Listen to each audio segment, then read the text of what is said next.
Olá, eu sou Sayonara Lopes, estilista, figurinista de cinema, teatro, ópera, musicais. E hoje eu estou aqui com um programa que eu estou chamando de No Ateliê com Sayo. Hoje nós vamos falar de ópera, tudo sobre ópera, como colocar a ópera funcionando, todos os mecanismos, sabe, para colocar uma ópera em cena, suas peculiaridades, os tricôs, a hierarquia. Vamos falar de todos os babados fortes, pois colocar 100 pessoas em cena não é moleza não. Vem comigo, porque hoje nós vamos falar sobre a ópera Norma. Primeiro eu vou falar para vocês como que eu cheguei até a ópera, né? Como que eu comecei a trabalhar na ópera. Eu fui convidada pela Cláudia Malta, que é a diretora, na época ela era diretora artística da Fundação Clóvis Salgado e uma pessoa que ama a ópera, que não deixa a ópera morrer, está sempre pensando em colocar as óperas em cena. E a Cláudia Malta, então, me convidou para ser assistente. Ela foi super delicada, ela disse, olha, Sayo, você já é uma figurinista experiente, mas eu preciso agora de uma assistente de figurinos para fazer essa ópera. Eu, na hora, topei, falei, nossa, eu sou uma figurinista experiente, mas eu nunca fiz ópera. Então, ser assistente para mim de uma ópera vai ser maravilhoso e eu fiquei super feliz com o convite e sou grata a ela até hoje por isso, por ter me colocado no mundo da ópera, que é um mundo que eu amo, que é um mundo fascinante. Fui ser assistente de figurino da Sofia Dinunzio, uma figurinista argentina, uma fofa, uma graça de pessoa. Ela é bastante experiente em ópera, faz ópera há muitos anos, já fez ópera em vários países, inclusive algumas vezes aqui no Brasil. A ópera era Lucia di Lammermoor e foi a minha primeira ópera, então eu falei, deixa eu arregaçar as mangas e trabalhar com isso. Tive que me virar sozinha, porque na verdade a Sofia estava na Argentina e eu aqui. Então, o que ela me passava era apenas, os croquis que ela queria que fossem feitos e também o material que eu fosse comprar. Nessa pré-produção de compra, já começou a dar uma pequena confusão, porque ela queria, era necessário que fosse, tem os caçadores e ela precisava de tecidos mais pesados, tweeds, lãs, e ela me mandava e a gente não encontrava muito por aqui. E eu tentava explicar para ela que aqui não tinha, ela é da Argentina, lá é frio, lá tem muito isso, mas aqui a gente não tinha, ela não entendia muito bem. Até que eu consegui, eu sempre trabalho muito com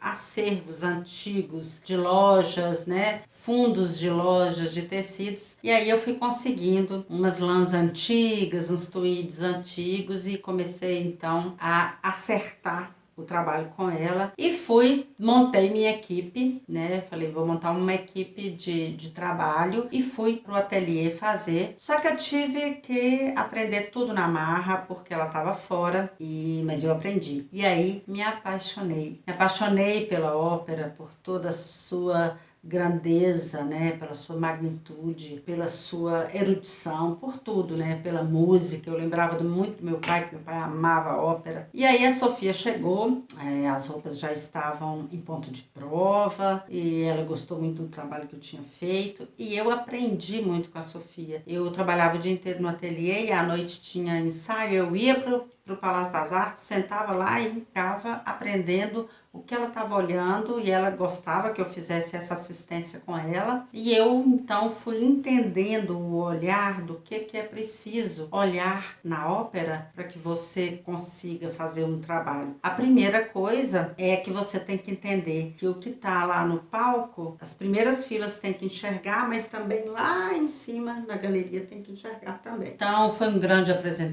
aprendizado, eu aprendi super bem, foi uma delícia fazer essa ópera. E aí eu tive depois o convite para voltar à Fundação Clóvis Salgado e fazer a ópera Romeu e Julieta, e que eu fiz, e aí eu já estava mais experiente, foi muito, muito bacana. E depois, em seguida, me convidaram de novo para fazer a ópera Norma. E é dela que nós vamos falar, é dela que nós vamos fazer todas as nossas resenhas de hoje. Então, e aí fui trabalhar com o diretor cênico, porque na verdade tem a diretora artística, que era a Cláudia Malta, tem o maestro, que é o Silvio Viegas, e quem eu trabalho diretamente, quem é o meu maestro, é o diretor cênico. Então, quem foi convidado para fazer essa ópera foi o Pablo Maritano, que é um diretor cênico de ópera maravilhoso, ele é argentino. Eu já havia trabalhado com ele no Romeu e Julieta e tinha tido uma sincronia maravilhosa com ele, uma relação muito bacana. O Pablo Maritano, ele é admirável, ele é novo, mas tem uma cultura de ópera incrível, já fez muitas óperas, roda o mundo fazendo ópera, então ele consegue te passar muita segurança, passar exatamente o que ele pensa da direção estética, você vai pegar com ele. Eu aprendo demais com o Pablo Maritano e é sempre uma delícia trabalhar com ele. Então, fiquei muito feliz que seria ele, liguei para ele, né, e falei, olha, vai ser a Norma. Aí ele falou, olha, então você lê o libreto, é da segunda metade do século XIX, que é onde é contextualizado a Norma. E assim eu fui, fiz umas pequenas pesquisas. Depois ele me ligou e falou, olha, nós vamos contextualizar a ópera no ano 3000, no mundo pós-apocalíptico. Eu, oi? Como assim no ano 3000? Isso, nós vamos fazer uma coisa no futuro, porém com tudo devastado, um mundo pós-apocalipse. Então, tudo mudou e eu fui para uma outra perspectiva, que era uma perspectiva nova, interessantíssima, muito bacana, que eu fiquei super empolgada. Norma, ela tem como pano de fundo a morte e a morte. A morte é o marco onde se desenvolve toda a ação humana. Então aí eu vou falar do libreto para vocês. A gente trabalha na ópera, como no cinema a gente trabalha com roteiro, no teatro a gente trabalha com texto, né? No musical também com roteiro. Na ópera é um libreto. Um compositor faz as músicas e uma outra pessoa escreve o libreto, que é a história. Então eu vou ler aqui para vocês uma sinopse pequena sobre o que é a Norma, só para vocês poderem acompanhar comigo toda essa história que eu vou contar. Nos bosques do coração da Gália, a grande sacerdotisa Norma apaixona-se por Polione, que era o procônsul romano, de quem eles têm 2 crianças, secretamente. Para proteger o amante, faz com que o oráculo minta e exorte os gauleses a não combater contra os romanos. Ora, naquele momento, o Polione já não estava mais apaixonado por Norma, mas sim por Adalgisa, uma outra sacerdotisa gaulesa. Após 1000 ameaças, a traiçoada Norma apela à vingança, incita os gauleses ao combate e pensa em matar os filhos para ver desaparecer qualquer marca do seu amor por Polione. Polione é capturado, Norma propõe-lhe a libertação se ele voltar com ela, mas ele descarta essa possibilidade, ele recusa. No grande final, a sacerdotisa confessa ter enganado o oráculo. Polione então implora o seu perdão, mas ambos lançam-se à fogueira e todos os dois então morrem no final. Essa é a história. Agora eu vou falar com vocês qual era a estética do diretor. Aquela era a história. O diretor queria uma coisa pós-apocalíptica, com a floresta totalmente destruída. Então, a ideia era de manter o tom fantástico da narrativa original. Isso era a ideia do diretor. Levando a história a um futuro imaginário, inspirado no mundo dos quadrinhos do Henk Bilal. Henk Bilal é um desenhista, roteirista, cineasta francês que trabalha com quadrinhos. Ele trabalha com histórias em quadrinhos e ele tem essa coisa um pouco futurista. Essa imagem que vocês estão vendo aí, então, era uma das referências para a gente trabalhar nesse mundo, e a gente trabalhou o figurino do Polione, que era o romano, com essa referência dos quadrinhos do Henk Bilal. A humanidade devastou o planeta como consequência de todas as ambições e misérias pessoais. Então ficou tudo devastado. A humanidade está dividida em duas facções. Uma, as grandes multidões desprovidas e doentes que encontraram refúgio na natureza destruída. E a segunda, a outra, uma elite cultural que vive em pequenas comunidades onde a ciência e tecnologia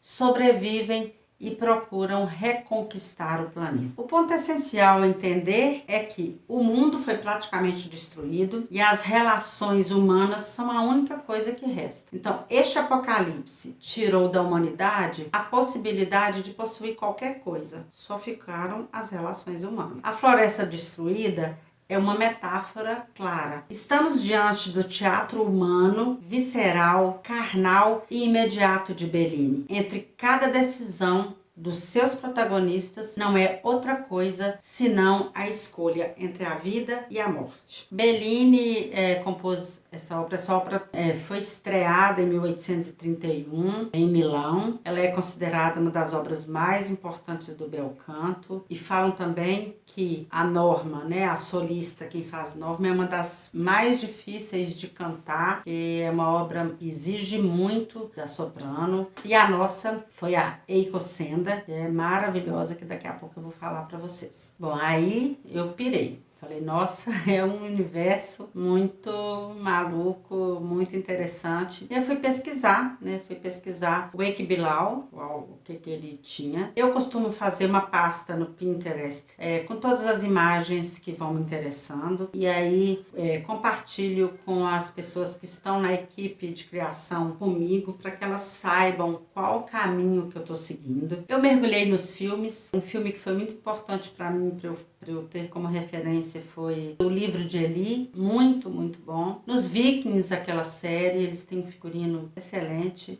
Mad Max, também na moda, chama Pós-Apocalipse ou Fashion. É um grupo, sabe? Procurei trabalhar com referências com algumas tribos e fui pesquisar alguma coisa de druidas, mas com muito cuidado para não me contaminar, para que não fossem imagens, porque eu precisava de coisas futuristas. Evidentemente, eu precisava de saber da ancestralidade, de tudo o que acontecia. E com essas referências todas, passei então a tentar construir também a nossa estética, aquele olhar da figurinista. Depois tem o olhar do diretor, que te passa tudo isso, tem todas essas referências que a gente mergulha e bebe, e depois você tenta achar a sua criatividade, a sua estética.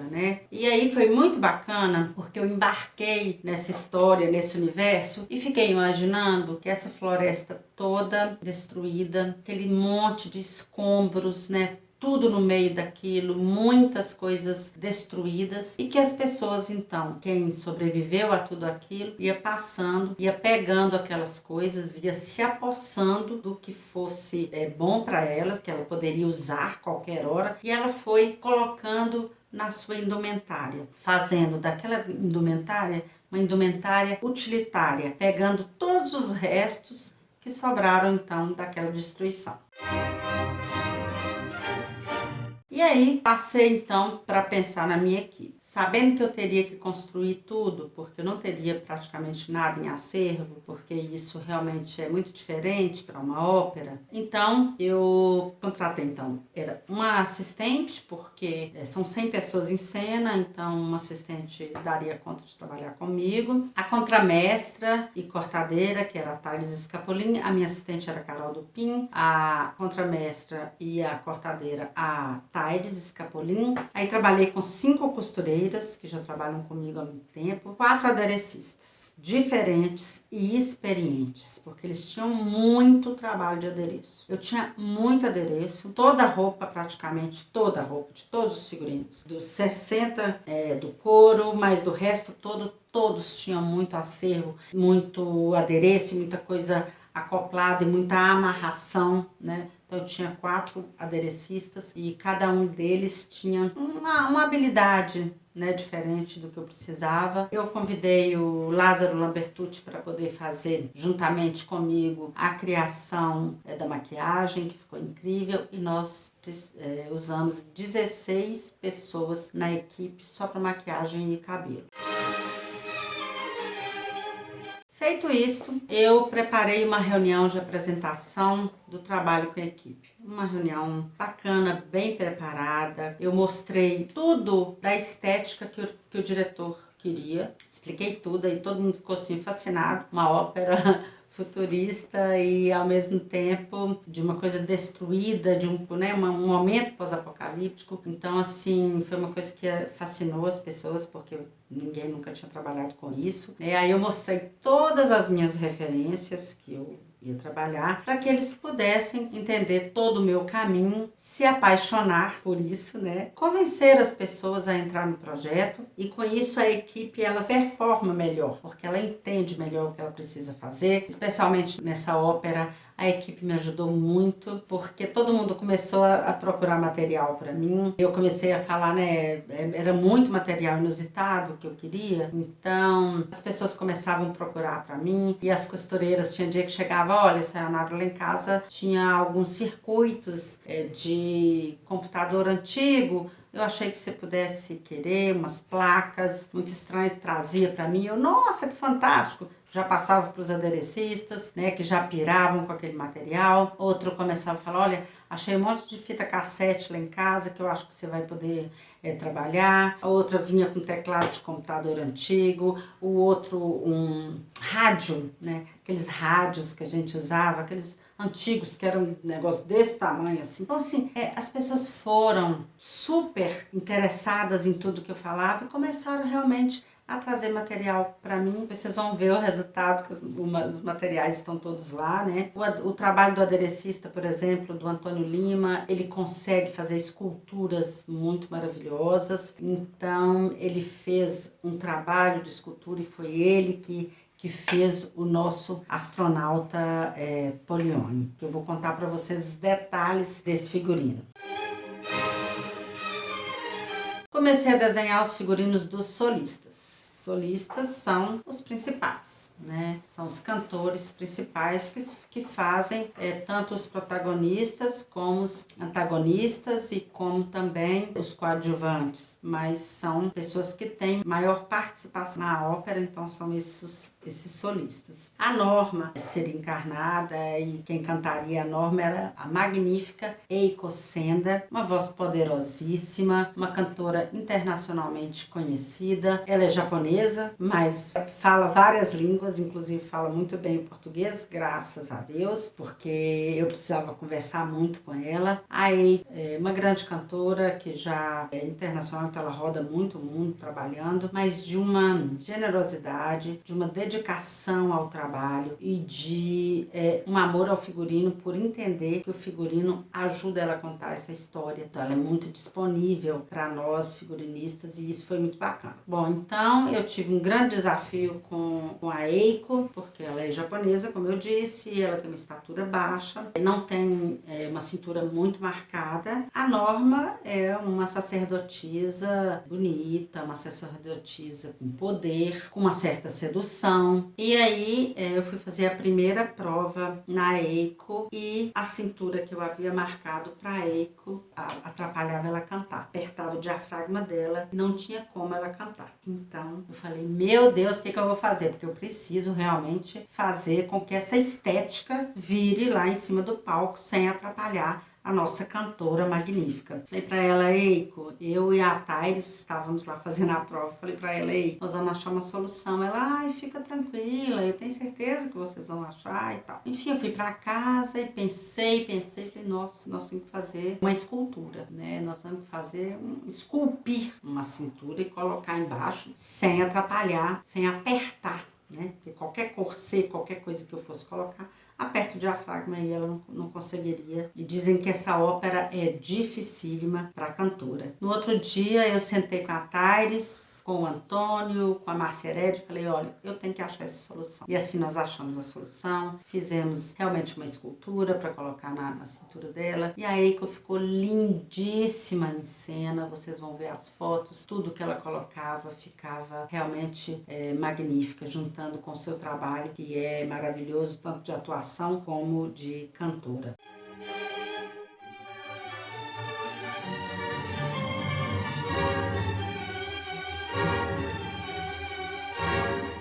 O outro desafio foi o tal do astronauta, né? Fazer uma roupa de astronauta realmente não, não é coisinha muito fácil, não. Mas a gente fez o figurino, um figurino não deu certo, não chegou no ponto que a gente queria, e depois fizemos o segundo figurino, ele ficou esteticamente muito bom, e aí fomos trabalhar a pintura dele, o Antônio Lima fez magnificamente bem, e aí fomos passar pro capacete. O capacete era um problema, porque o figurinista, ele tem o tempo todo que pensar na ópera. Uma das peculiaridades da ópera é nada pode atrapalhar o canto, nada pode atrapalhar a voz. O capacete, com certeza, atrapalhava, e foi um problema, porque o diretor queria muito, o solista também, o Fernando Portari. Enfim, o Antônio Lima conseguiu, porque ele é fera mesmo, e nós somos insistentes, mas nós fizemos 5 capacetes para chegar até o final.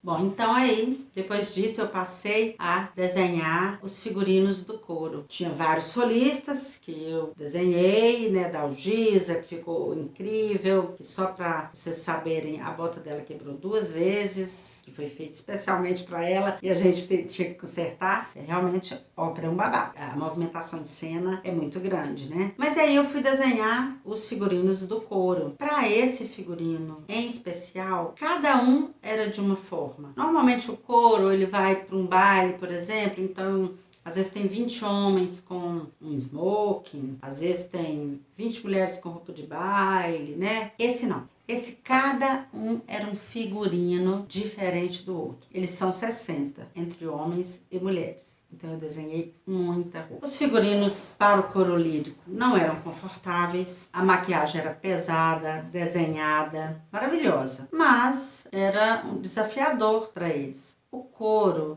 lírico é maravilhoso, porque eles são cantores fenomenais e eles dão toda a vida a uma ópera. Então eu decidi, falei, deixa eu fazer uma palestra pro coro, porque se eu chegar na hora da prova e apresentar essas roupas pesadésimas e malucas e com essas maquiagens loucas, pode ser que consiga muita rejeição. Então eu preparei uma palestra, juntamente com a fundação eles conseguiram uma agenda para reunir todo mundo, e eu mostrei para eles o trabalho que eu estava fazendo e tudo que eu estava propondo. Obviamente alguns detestaram, falaram, nossa, cantar com isso, pelo amor de Deus, vai ser isso, vai ser aquilo e tal. Mas outros adoraram e, na verdade, eu só tenho a agradecer, porque o coro me apoiou totalmente, me ajudou nas minhas loucuras que eu queria que fosse para o palco, e eu só tenho realmente a agradecer, mas eu tive que fazer essa estratégia. Se eu não tivesse feito essa estratégia, não daria certo não. Então nós fomos fazer, construir tudo isso. A Márcia Herédia, que é um braço direito que eu tenho, que é uma aderecista, trabalhando nos tingimentos e também nos envelhecimentos e também montagem das peças.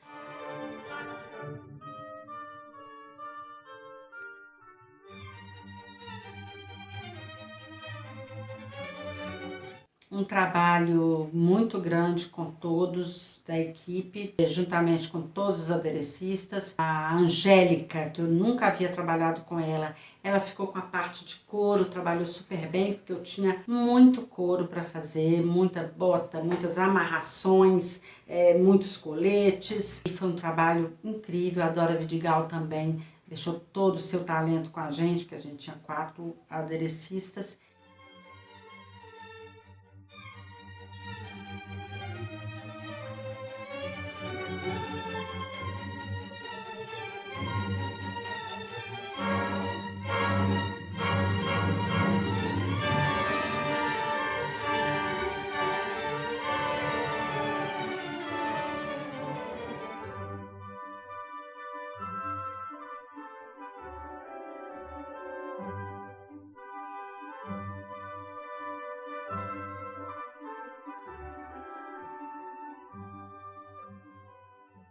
E realmente ficou uma coisa incrível que vocês vão daqui a pouco poder ver.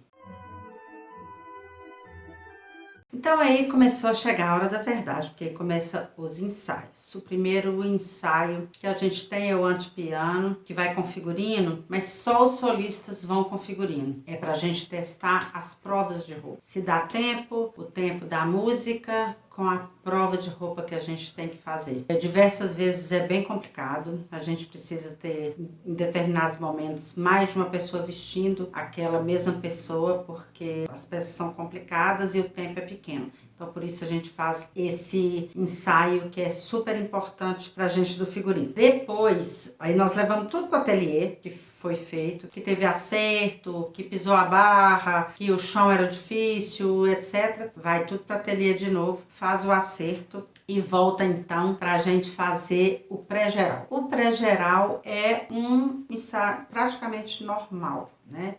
Todo mundo tá vestido, todo mundo tem que vestir. Então, todo o coro lírico veste, todos os solistas, com tudo normal, como se estivesse correndo, tudo normal. Só que o pré-geral, se acontecer alguma coisa, o maestro pode parar. Ele pode parar e consertar alguma coisa e fazer alterações e tal.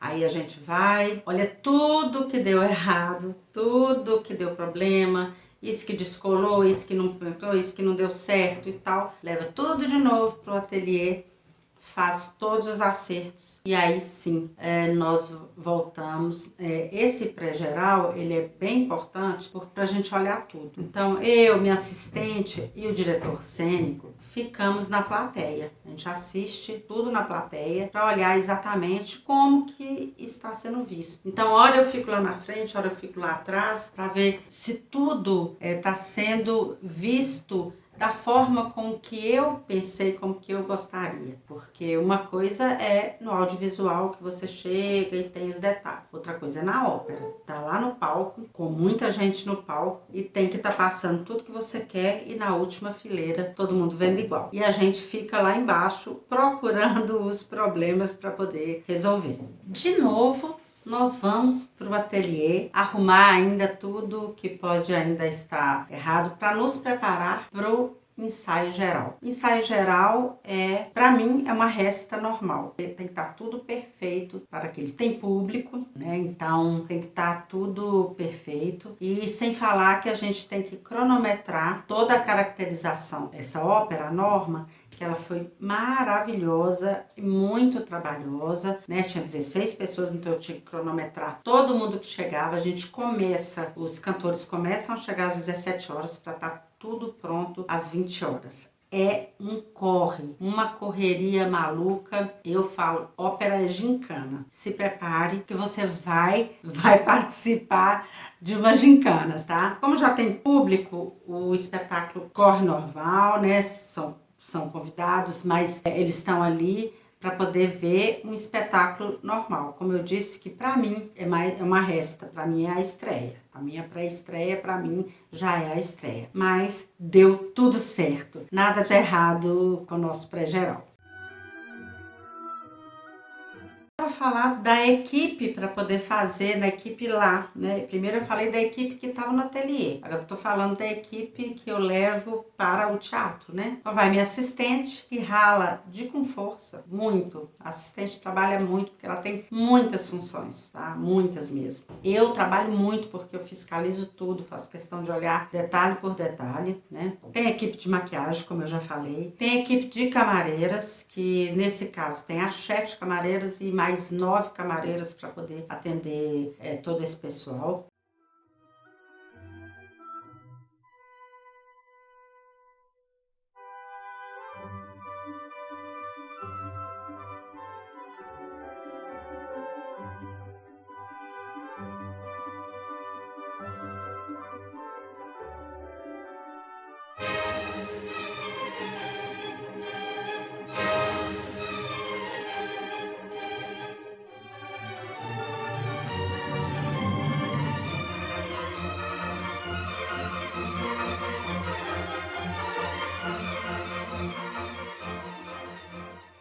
Enfim, estreamos, foi lindo, foi maravilhoso. O público ovacionou, subimos no palco para agradecer e foi muito emocionante porque foi muito desafiadora. Foi uma ópera desafiadora com tudo muito diferente. Uma ópera que eu tenho muito orgulho de ter feito e sou muito grata a todos que me convidaram e a todos que me acompanharam e toda a equipe. Ganhamos o prêmio de melhor figurino daquele ano, né, de melhor ópera, né, do ano e do figurino, né, melhor figurino de ópera no ano, que eu muito me orgulho, claro, fiquei muito feliz, né?